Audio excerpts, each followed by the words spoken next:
வணக்கம் எவ்ரிவன். நான் வித்யா குக் புக்லேருந்து பேசுகிறேன்.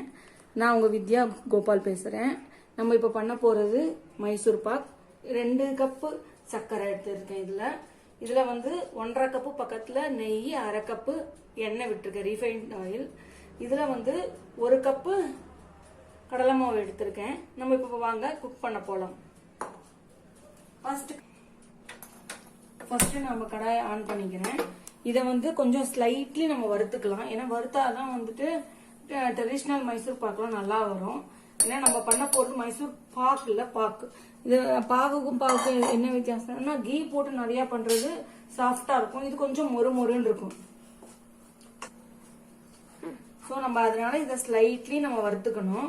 ஒரு 2 மினிட்ஸ் வறுத்தா 2 மினிட்ஸ் கூட தேவையில்லை, ஒரு 1 மினிட் வறுத்தா போகிறோம். நம்ம இப்போ மைசூர் பாக்கு சுகருக்கு சிரப் ரெடி பண்ண போறோம். அதுக்கு கொஞ்சம் தண்ணி விட்டுட்டு கொஞ்சம் பத்த வைக்கலாம். இந்த சுகரை போட்டு நம்ம எடுத்துட்டு வச்சிருந்தோம் இல்லையா, அந்த சுகரை போட்டுக்கணும். 1.25 இல்ல 2 கப்பு சுகர் அவங்களுக்கு டேஸ்ட்டுக்கு ஏற்ற மாதிரி.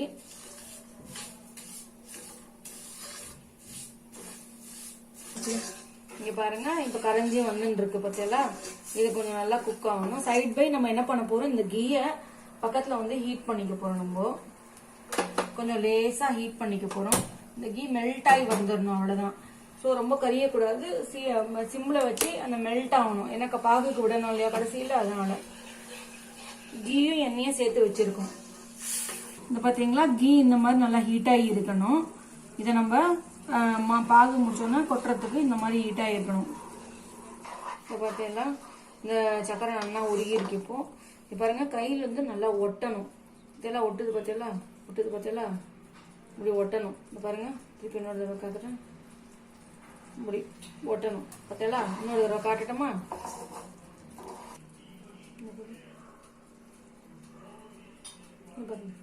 பார்த்தீங்களா, இந்த இதில் இருந்தால் நல்ல பதம்னு அர்த்தம். ஸோ நம்ம இப்போ என்ன பண்ணணும், கொஞ்சம் கொஞ்சமாக, ரொம்ப அப்படியே தொடாலும் கொட்டாமல் கடலை மாவை கொஞ்சம் கொஞ்சமாக எடுத்து இதில் இந்த பாருங்க கட்டி இல்லாமல் கலரணும். கட்டி இல்லாமல் நல்லா அப்படியே சிம்மில் வச்சுட்டு கொஞ்சம் கொஞ்சமாக அது கரைய போட்டு நல்லா கரைச்சிட்டு வரணும். நம்ம இப்போ எல்லாமும் கொட்டியாச்சு. இந்த பாருங்க, கட்டி இல்லாமல் கலரிட்டு இருக்கேன். ஸோ நல்லா ஒன்றுமே கட்டி இல்லாமல் ஃபுல்லாக கலரிடணும். அதுக்கப்புறம் தான் நம்ம நெய்யை விட போகிறோம். எந்த கட்டி இருந்தால் அப்புறம் மைசூர் பாக்கு உடையும் போது நடுவில் கட்டியாக ஆம்பிடும், நம்மளுக்கு கிடைக்கும். அதனால் கட்டி இல்லாமல் கலரணும். நம்ம இந்த பார்த்தீங்கன்னா நம்ம இப்போ நெய்யை கொஞ்சம் கொஞ்சமாக விட போகிறோம். நெய் விட்டால் பொரியும். இந்த பாருங்க, நெய் விட்டால் இதெல்லாம் பொரிஞ்சுன்னு வரும் பாருங்க. இப்போ நம்ம ஒரு கோட்டர் நெய்யை கொஞ்சம் விட்டுருக்கோம். அடுத்து நம்ம கொஞ்சம் விடணும். கொஞ்சம் கொஞ்சமா நெய்யை நம்ம ஆட் பண்ணிட்டே வந்தோம்னா கடந்து நம்ம ஆட் பண்ணிட்டே வரணும்.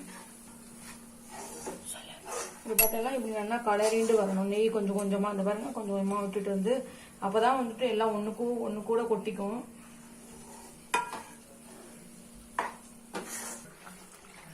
இந்த பாருங்க, கொஞ்சம் கொஞ்சமா நெய் விட்டதுல இந்த நெய்யெல்லாம் உள்ள போயிட்டு திருப்பி வெளியில வரும். அது வரைக்கும் நம்ம நல்லா கலரணும். பார்த்தீங்களா, நல்லா நல்லா வெளியில வாங்கிட்டு வரும். அது இப்படி திரண்டு வருது பார்த்தீங்களா, அப்புறம் உருண்டு வரும் பாருங்க.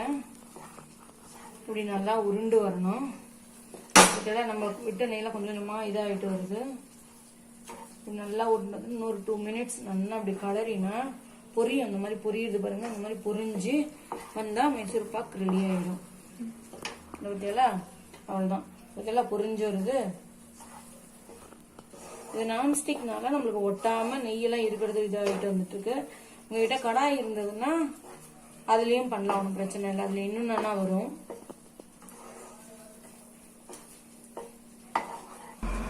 நான் இப்ப ட்ரே கிரீஸ் பண்ணி வச்சிருக்கேன். இதுல நம்ம இது வரைக்கும் வரும் என்னோடது. ஸோ நம்ம கொட்டி இது பண்ண போறோம். இது வரைக்கும் வருது. அது ஃபுல்லா கிரீஸ் பண்ணி வச்சிருக்கேன் நான். இந்த பாருங்க, இது நல்லா வந்துருக்கு. நெய்யெல்லாம் வந்துட்டு வருது. பார்த்தீங்களா, இந்த இது இருந்தா நல்லா ஸ்ரீரங்கத்து மைசூர் பாக்கு ரெடி. இப்படி நல்லா நம்ம எந்த ஷேப்புக்கு வேணுமோ நல்லா பரப்பி விட்டுக்கணும். இங்கே பாருங்க, நான் கிரீஸ் தடவை பிளேட்டில் இந்த மாதிரி பரப்பியிருக்கேன். இது கொஞ்சம் நேரம் நல்லா கூல் டவுன் ஆகணும், ஒரு 20 மினிட்ஸ் ஆச்சு. ஸோ நல்லா சூடாக இருக்குது.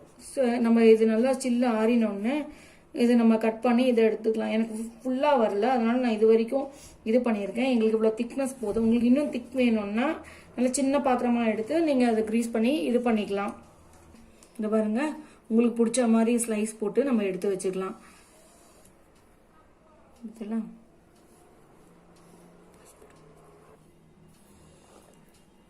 இங்கே பாருங்க, மைசூர் பாக்கு ரெடி ஆகிடுது. இப்போ நம்ம காட்டட்டோமா? இந்த பார்த்தீங்களா, உள்ளேருந்து நல்லா அப்படி மொறு மொறுன்னு நல்லா இருக்கும். Thank you very much. பார்த்தீங்களா?